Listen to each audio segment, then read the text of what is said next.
기도드리겠습니다. 하나님 아버지, 주님의 한없는 은혜와 사랑 고맙고 감사합니다.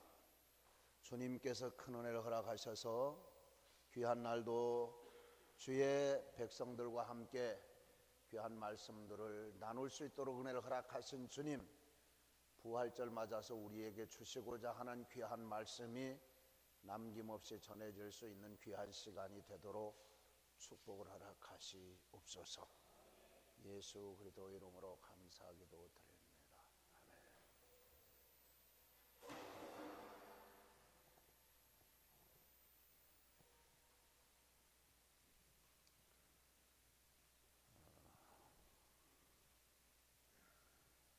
오늘 첫 새벽 기도회부터 우리 주일학교 학생들, 청년들, 또 학생들 어젯밤에 와서 철야하고 기도하면서 첫 새벽 예배부터 함께 같이 드리고 오늘 이렇게 주일 예배를 함께 드릴 수 있는 은혜를 허락하신 하나님 앞에 감사를 드립니다. 저희가 원래는 권능교회를 살려고 했었는데 권능교회가 뜻하지 않게 하나님 교회에게 넘어갔습니다. 사실은 우리는 이 교회를 들어올 마음이 없었는데 또 다른 많은 사람들이 이 교회를 구입하려고 했었습니다. 교회가 한 3군데 되고 이단 종교가 한 군데, 또 신협, 그렇게 해가지고 한 6군데가 이 교회를 입찰을 했었습니다. 잘못하면 또 이 교회가 없어질 뻔 했었습니다. 상당히 힘들고 어려운 가운데 지금까지 인내해온 성도님들에게 감사드리고, 이 교회는 또 김정한 목사님이 이 교회를 처음 치실 때 우리 목회자 기도회 목사님들이 같이 와서 이 교회를 벽돌을 쌓았던 교회입니다. 그래서 이 교회 또 다른 데로 넘어가면 안 되겠다 그래가지고 무리를 해가지고 이 교회를 저희가 인수를 하게 된 겁니다. 하나님께서 허락지 않으셨다면 이것도 안 될 뻔 했었는데 그래도 주님의 은혜 가운데 잘 인수를 해서 오늘 첫 예배를 드릴 수 있도록 은혜를 허락하신 하나님 앞에 감사를 드리고, 이 교회 여기에 세우신 분이 하나님이신데 이 교회를 통하여서 이루어야 할 일이 있습니다. 그 일을 꼭 여러분들을 통하여서 이룰 수 있는 귀한 일이 이 교회를 통하여 그 사명을 이룰 수 있는 귀한 은혜가 저와 여러분 모두에게 있으시기를 주님의 이름으로 부탁을 드립니다. 우리의 책임은 막중합니다. 그렇기 때문에 저와 여러분은 감사한 마음도 있지만 오늘 새롭게 다짐을 하는 마음 가지고 귀한 예배를 드려야 할 줄로 그렇게 믿습니다. 함께 참여해 주셔서 고맙고 감사하고 멀리서 이곳까지 불평하지 않고 찾아주신 모든 분들을 진심으로 감사드립니다. 어떤 목사님이 주일 저녁 예배에 다른 교회 가서 헌신 예배를 인도하게 됐답니다. 설교 원고 절반이 사라졌습니다. 목사님께서 제가 설교를 잘 준비를 했습니다만 우리 집 강아지가 한 마리 있는데 제 서재에 와서 뒷부분 설교를 다 찢어먹어 버렸습니다. 그래서 설교를 제가 길게 할 수가 없습니다. 그리고 짧게 설교를 했습니다. 예배가 끝난 후 성도들은 다 집에 돌아가고 강사 목사님과 장로님 그리고 담임 목사님이 다과를 나누고 있었습니다. 장로님 한 분이 목사님 집에 강아지 새끼 나면은 우리 교회도 한 마리 꼭 보내주세요. 뭐 하시게요? 우리 목사님 집에 선물을 하게요. 설교 원고 찢어먹는 강아지 저희 집에 보낼 필요 없습니다, 여러분. 저는 컴퓨터로 준비하기 때문에 찢어먹어도 금방 뺄 수가 있으니까 절대로 보내지 마시기를 바랍니다. 한국 초대교회의 선교사님들이 우스운 소리를 해도 한국 교인들이 웃지를 않아요. 장로님들이 당황해서 한국 교인들은 경건해서 늘 예수님 십자가를 묵상해서 그렇습니다. 그랬더니 선교사님이 그러시더랍니다. 한국 교회는 예수님을 아직도 십자가에다 매달아 놓고 있습니까? 예수님은 부활하셨습니다. 그렇게 엄숙할 필요 없습니다. 기뻐하시고 웃으십시오. 오늘 하루 웃는 기쁜 하루가 되실 수 있으시기를 주님의 이름으로 부탁을 드립니다.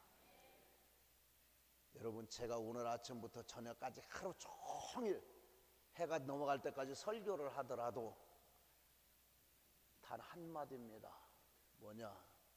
예수는 부활하셨다. 이 설교 끝났습니다. 하루 종일 설교를 들어도 그 얘기가 아닐까 생각합니다. 예수님께서 태어나신 성탄절은 굉장하게 성대하게 모든 사람들이 놀라울 정도로 환영을 합니다. 장사하는 분들도 대목으로 활용을 하고 있습니다. 그런데 부활절은 백화점으로부터도 외면은 당한 절기입니다. 여러분, 백화점에 부활절 정기 세일한다 이런 거 봤습니까? 그런 거 없잖아요. 그럼에도 불구하고 기독교의 수많은 명절 가운데 최고의 명절은 여러분 부활절입니다. 뱀의 유혹으로 아담과 하와가 선악과 따먹을 때 사탄은 쾌재를 불렀습니다. 온 땅을 죽음의 저주로 덮을 수 있었기 때문입니다. 인류 역사상 많은 날들을 통해서 가장 슬픈 날이 언제냐? 여러분, 아담과 하와가 하나님을 반역하고 죄를 범하고 체포되어야 된 동산에서 쫓겨나던 날, 그날의 인류 역사의 최대의 비극의 날입니다. 가인 자기 동생 아벨을 난폭하게 쳐 죽였을 때 사탄은 환호했습니다. 됐다. 죽음의 저주가 역사하기 시작했다. 남에게 연쇄 살상을 저질렀을 때 사탄은 힘찬 박수를 보냈습니다. 세상의 저주가 신속히도 확산되어 가고 있다. 죄악이 관영하여 하나님의 홍수로 세상을 쓸어버릴 때 사탄은 오른손을 불끈 치켜들고 됐다. 봐라. 온 세상은 저주의 땅이 되었다. 사탄은 만세를 불렀습니다. 그러던 어느 날 아기 예수가 탄생을 했습니다. 하나님이신 그분이 인간의 모습을 하고 처녀의 몸속에 인간의 모습으로 이 땅에 오셨습니다. 사탄이 긴장했습니다. 어떤 반격의 시나리오가 펼쳐지지 않을까 염려되었습니다. 예수님께서 야이로 딸과 나인성 과부의 아들과 나사로를 살리셨을 때 사탄은 혼비백산했습니다. 그러나 정신을 가다듬고 다시 살아난 그들에게 또다시 죽음의 멍에를 씌웠을 때 사탄은 회심의 미소를 지었습니다. 살아나도 다시 죽이면 된다. 사탄은 예수를 가만두어서는 안 되겠다고 생각을 했어요. 그리고 로마 군대와 유대 종교 권력 그리고 가룟 유다를 이용해서 예수 그리스도를 십자가에 못 박고 말았습니다. 그리고 십자가에 달린 예수를 보고서 조롱하며 야, 우리가 이겼다. 승리하며 자축했습니다. 그러나 십자가에 흐르는 예수의 피가 사탄의 머리를 부쉈습니다. 인류 역사에 여러분 가장 복되고 즐거운 날은 어떤 날이냐? 예수께서 악마, 사망, 지옥의 권세를 이기시고 모든 죄값을 치르시고 그 확증으로 살아나신 부활절입니다. 인류 역사의 가장 기쁜 날, 승리의 날입니다. 항상 말씀을 드리지만 구약에 대속죄일이라고 있습니다. 7월 10일입니다. 그날 대제사장이 이스라엘 백성들 온 죄를 다 가지고 용서받으려고 지성소라는 데를 들어갑니다. 그러니까 구약시대의 성전은 다 예수 그리스도에 관한 상징적인 것인데 원래 성소라고 있고 지성소라고 있습니다. 그래서 교회들이 상징적으로 강단 쪽은 지성소라고 하고 저쪽 그 밑에 강대상까지가 성소, 그리고 이제 그쪽 성전, 그 밖에 성전들 그렇게 말합니다. 그래서 10일 날 대제사장이 이스라엘 백성의 모든 죄를 다 짊어지고 제물을 가지고 제사를 드리고 이 지성소에 들어갑니다. 들어갈 때 그 예봇에는 방울이 달려 있고 몸에는 굵은 밧줄로 묶고 들어갑니다. 왜? 여기서 제사를 드리다가 제사장이 죽으면은 아무도 들어갈 수가 없어서 그 밧줄로 꺼내야 해요. 그래서 제사장이 들어갔는데 아무 소리도 없으면 그 밧줄을 이렇게 당겨가지고 살았나 죽었나 확인을 해봐요. 그럼 딸랑딸랑 하면은 아직도 살아있구나. 그리고 제사를 다 지내고 죄가 이스라엘 백성들이 다 용서됐다는 증거는 제사장이 살아서 나오면은 이스라엘 백성은 모든 죄가 다 용서됐구나. 밖에서 많은 이스라엘 백성들은 제사장이 살아나오기를 다 기대하고 있습니다. 그리고 예수님께서 제사장이 살아나오면 할렐루야, 우리 죄가 다 용서됐구나, 그러는 겁니다. 그건 상징적인 거예요. 실질적으로 예수님께서 십자가 지시고 사망의 권세, 지옥의 권세, 악마, 사탄을 이기시고 우리가 죄가 다, 여러분 죄가 하나도 다, 온 인류의 죄가 하나도 남김없이 다 용서되었다. 그 증거가 뭔지 압니까? 예수 그리스도께서 직접 대제사장이 되셔서 제물이 되시면서 대제사장이 되셔서 십자가에 달려서 죽으시고 부활하신 것이 제사를 드리고 살아나온 것을 상징적으로 보여줬던 것이 실제적으로 이루어진 거예요. 그러니까 인류의 가장 기쁜 날은 여러분 부활절입니다. 오늘이에요. 성경은 이 사실을 창세기에 이미 예언을 했습니다. 뭐라고?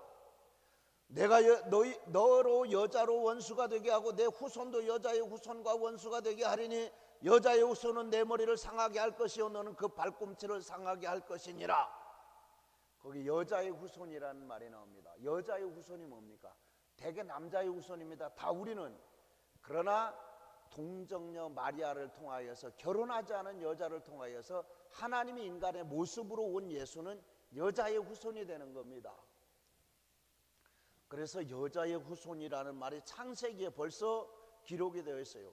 그리고 3일 후에 예수님께서 부활하신 거예요. 인류의 최대의 드라마가 연출된 거예요. 예수님은 부활하셨습니다. 죽음의 권세를 이기셨습니다. 여러분의 죄를 다 깡그리, 앞으로 여러분이 지을 죄값까지 다 치른 겁니다. 그 증거가, 여러분의 죄가 용서됐다는 증거가 예수님이 부활하셔서 살아나신 겁니다. 제사 드리고 살아서 나온 거예요. 예수님이 부활하신 이 아침에도 아직도 사망의 무덤에 갇힌 분이 계십니까? 죽음의 사슬에서 허덕이며 달려나오신 분이 계십니까? 이 부활의 기쁨이 여러분 가운데 전해지는 복된 예배가 되실 수 있으시기를 주님의 이름으로 축원을 드립니다.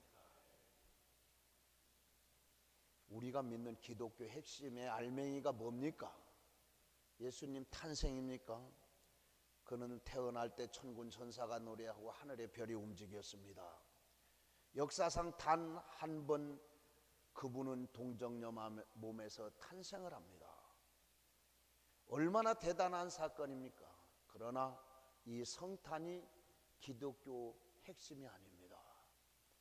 예수님이 가르침이나 교훈입니까?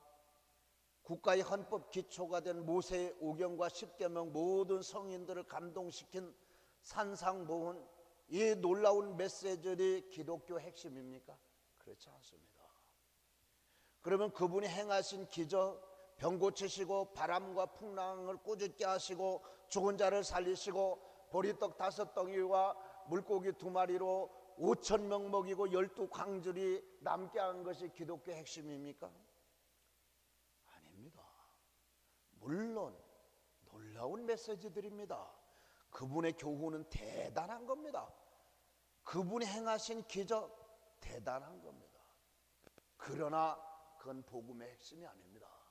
여러분, 기독교 복음의 핵심은 십자가와 부활입니다. 예수님이 동정녀 마리아에서 탄생한 것도 부활보다 못한 거고, 예수님께서 일으키신 기적도 그것과 못 따라, 예수님이 가르친 교훈도 그것과 비교할 수가 없는 겁니다. 그래서 복음서, 특별히 요한은 고난기간 단 일주일간의 짤막한 시간 내에 있었던 사건을 기록하는데 복음서 절반을 기록을 했습니다. 모든 복음서와 서신들이 하루 이틀 사이에 있었던 십자가 부활을 기록하고 전하는데 최대의 열정을 다 기울이고 있어요. 십자가 복음, 십자가 부활, 이게 복음의 핵심입니다. 예수님이 부활하셨다, 우리 죄가 용서됐다, 이게 핵심이에요. 그분이 우리를 위해서 십자가 지셨다, 온 인류의 죄를 위하여서 제사 지냈다, 그리고 살아서 나오셨다, 대제사장인 예수가 살아서 나오셨다, 다 용서됐다, 이게 핵심이에요. 다른 거 아닙니다. 19세기 영국의 유명한 철학자고 과학자였던 헉슬리라고 하는 사람이 있습니다. 신앙인을 상당히 비웃던 철학자입니다. 말년 임종을 지켜보던 간호사는 우리에게 놀라운 사실을 말해주고 있습니다. 헉슬리 교수가 마지막 임종 순간에 두 눈을 크게 뜨고 하늘을 우러러보고 3마디를 남겼다고 합니다. 아, 내가 틀렸군요. 예수 믿는 사람들이 말하던 그 모든 것들이 사실이군요. 나사렛 예수여, 당신은 부활하시고 오늘도 살아계시는군요. 마지막 그 3마디 하고 죽었답니다. 예수님 부활하셨습니다. 여러분, 이 사실을 믿습니까? 예수를 따르던 제자들도 예수 부활을 제대로 믿지를 못했어요. 그런데 오늘 저와 여러분은 조금 더 의심 없이 예수 그리스도의 부활을 믿고 있지 않습니까? 이 기적이에요, 여러분. 저는 사도신경으로 신앙을 고백할 때마다 사흘 만에 죽은 자 가운데서 다시 살아나셨다고 할 때가 가장 신이 나고 힘이 납니다. 내 영이 살아나고 설교 듣는 심령들이 살아나야 하는 거예요. 여러분, 이 세상의 모든 것이 불확실해요. 그러나 가장 확실한 것이 뭐냐? 죽음은 확실해요. 다 죽어요. 그런데 우리 주 예수 그리스도만이 죽음의 권세를 이겼습니다. 인생은 살아가고 있다 이렇게 말하지만 실질적으로 보면은 죽어가고 있는 거예요. 인생의 문제가 많은 것 같아도 그 종착점에 가면 결국 하나 문제, 죄 문제고 죽음의 문제예요. 이 세상의 모든 것이 불확실하지만 죽음만은 확실하다. 이 유명한 말을 누가 했냐면 어거스틴이 했습니다.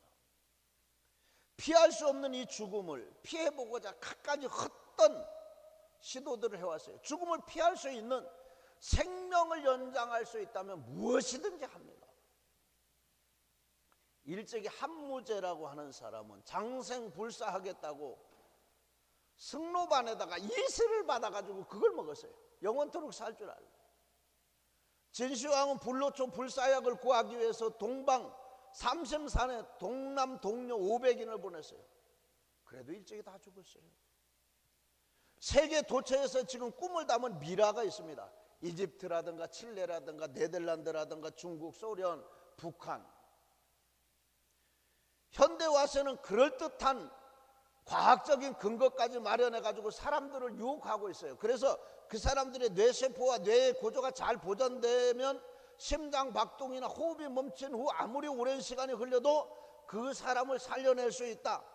그래서 미국의 서범이라고 하는 장애사는 7천만 원을 주면은 현대판 미라를 만들어준다고 그래요.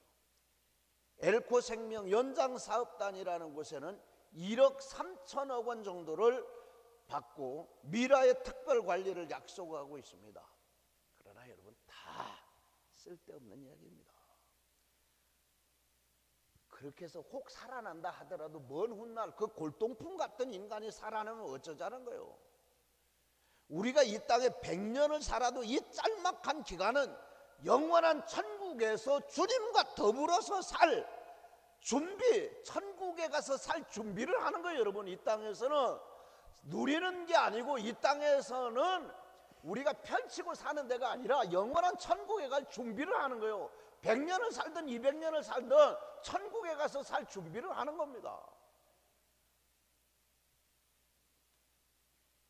이 사람들이 그렇게 갈망하는 영생이 이미 주어졌다는 기쁜 소식을 모르기 때문에, 여러분은 그 영생의 비밀을 알고 있잖아요. 예수님께서 이미 죽음의 문제를 해결하셨어요. 부활하셨어요. 그를 믿는 모든 사람들은 죽음과 죽음의 공포를 빼앗아 영생으로 바꿔주시는 거예요. 예수님 부활하셨어요. 우리는 영생을 모두 얻었습니다. 부활은 실제요. 예수님께서 죽음이 확실하고 실제적이듯 성도들에게 또한 부활도 확실한 겁니다, 여러분. 그러나 부활에 대한 몇 가지 오해가 있어요. 겨우내 메마른 땅에서 새싹이 돋듯 겨울에 지내던 앙상한 가지에서 우미 돋듯이 계란에서 병아리가 깨쳐나오듯이 자연현상 일부로 부활을 이해하는, 설명하는 사람들이 있습니다. 그거 아닙니다, 여러분. 부활은 무슨 톨스토이 부활처럼 정신 속에서 정신 속에 살아있는 부활, 관념적인 것으로 이해를 하는 사람들이 있습니다. 그것도 아닙니다. 기독교 부활은 환생이나 소생 정도로 생각하는 사람들도 있어요. 아니에요, 이거 모두. 성경에 죽었다가 다시 살아난 사람들 이야기가 여럿 기록되어 있죠. 열왕기하 4장에 보면은 수넴 여인 아들이 죽었다가 엘리사가 기도로 살아났습니다. 또 누가복음 7장에 보면 나인성 과부 독자 죽었는데 청년아 내게 말하노니 일어나라 하시면 죽었던 그 청년이 일어나고 죽은 것이 아니라 그 다시 일어났어요. 회당장 야이로의 12살 된 외딸도 죽고 모든 사람들이 아이를 위해서 울며 통곡할 때 예수님께서 가셔서 살려주셨어요. 베다니에 사는 나사로 죽어서 나흘이 되어서 무덤에 묻혀서 냄새가 나는 그런 사람인데도 얼굴을, 몸을 수족으로 동인 채로 살아나왔습니다. 바울이 드로아에서 설교를 하는데 밤중쯤까지 설교하니까 유도고라고 하는 청년이 졸려서 창틀에 앉았다가 떨어져서 죽었어요. 살렸어요. 참 다 놀라운 일들이고 귀한 일들이에요. 그런데 성경에 이들이 다시 살아난 것을 부활이다 그렇게 말한 적이 없습니다. 아이가 눈을 떴다, 죽었던 자가 일어나 앉고 말도 했다, 아이가 곧 일어났다, 죽은 자가 수건을 배로 동인 채로 나왔다, 사람들이 살아난 청년을 데리고 왔다, 우리한테 그렇게 이야기를 해주고 있어요. 그러나 성경은 예수님이 다시 살아나신 이야기를 할 때만 부활이라는 말을 썼습니다. 다른 이들은 모두 소생했다가 다시 죽었어요. 나사로도 다시 죽었고 청년도 죽었고 야이로 해당장 딸도 죽었습니다. 한 번 죽는 것도 힘든데 그 사람들은 2번이나 죽었어요. 그러나 예수님은 부활했고 다시는 죽지 않았습니다. 이게 부활이에요. 저와 여러분도 죽었다가 다시 부활하고 또 죽느냐? 아니에요. 그때부터는 영원한 삶입니다, 여러분. 기독교 복음은 여기서부터 시작이 됩니다. 어찌하여 살아있는 자를 죽은 자 가운데서 찾느냐? 그는 여기 계시지 않고 살아나셨느니라. 너희 십자가에 못 박에 죽인 예수를 하나님이 살리셨느니라. 우리가 봤다. 예수가 부활했다. 여러분, 이게 무슨 추상적이고 관념적인 부활 논쟁 아닙니다. 부활은 사실이냐 아니냐, 합리적이냐 불합리하냐, 가능하냐 불가능하냐 논하지 않습니다. 그 형태가 어떠하냐 전혀 설명하지 않습니다. 너무나도 단순하게 말하고 있어요. 그는 무덤에 계시지 않고 살아나셨다. 우리가 봤다. 이 일의 증인이다. 우리가 예수님 부활과 함께 구원은 완성이 되었습니다. 그분의 부활은 우리의 부활입니다. 예수님이 마귀의 권세를 부수고 우리를 자유케 하셨습니다. 지옥의 권세, 죄의 권세, 사탄의 권세에서 저와 여러분을 자유케 하셨습니다. 영국 교회가 낳은 위대한 설교가 스펄전 목사가 어느 날 길을 걷고 있는데 한 소년이 새장에서 새를 괴롭히고 있습니다. 목사님이 소년한테 야, 그 새를 어떻게 하려고 그러느냐 물었어요. 그러다 좀 더 괴롭히다가 실증나면은 죽여버릴 거예요. 뭐? 대수롭지 않게 생각을 했어요. 그러지 말고 그 새를 나한테 팔을래? 100달러 주면 팔죠. 엄청난 금액을 요구했어요. 소년이 농담으로 말했어요. 새 한 마리에 100달러를 주고 살 사람이 없어요. 그런데 스펄전 목사님 100달러 주고 그 새를 샀어요. 그리고 그 다음 주일날 설교 시간에 그 새를 들고 강단에 올라갔어요. 새 한 마리에 거금 100달러를 주고 산 새 장을 교인들에게 보여주면서 설교했습니다. 오늘 하나님께서 모든 사람을 사망과 저주의 새 장에다가 가두고 괴롭히는 마귀에게 물으셨습니다. 마귀야, 너 이 사람들을 어떻게 할래? 마귀가 대답합니다. 서로 질투하고 미우고 싸우는 것을 가르치려고 합니다. 그리고 내 마음대로 갖고 놀다가 죽여버리지요 뭐. 그때 하나님께서 내가 사고 싶은데 얼마면 되겠느냐? 마귀가 웃으면서 이것들을 사서 뭘 하시게요? 사람들은 당신의 말씀을 거역하고 당신을 배반한 존재인데요. 그래도 사시겠다면 당신의 목숨을 내놓으세요. 그때 하나님께서 그 예수 그리스도의 피와 목숨을 내어주고 우리를 마귀 손에서 샀습니다. 그리고 자유케 하셨습니다. 천국을 훨훨 날게 하셨어요. 이 사실을 믿는 게 구원입니다. 그 믿음이 오늘 저와 여러분에게 확신되어지는 부활, 이것보다 더 귀중한 게 없습니다. 여러분이 구원받은 확실한 증거는 부활입니다. 예수님이 부활하지 않았으면 우리 믿는 사람처럼 불쌍한 사람이 없어요. 여러분, 부활이 없는데 죄가 어디까지 누구까지 용서됐는가 모르는데 부활하신 것은 모든 사람의 죄를 다 용서했다는 확실한 증거, 여러분은 천국 갈 수 있다는 확실한 증거가 부활이에요. 그 부활신앙 가지고 돌아가실 수 있으시기를 주님의 이름으로 부탁을 드립니다. 기도하겠습니다. 하나님 아버지, 고맙고 감사합니다. 우리를 위하여서 제물이 되어주시고 제사장 되어서서 우리의 죄를 다 용서함 받게 하시고 청산하시고 살아서 나오신 부활하신 날을 기념하면서 감사의 감격으로 성도들 마음속에 심겨지는 귀한 역사가 나타나게 하시옵소서.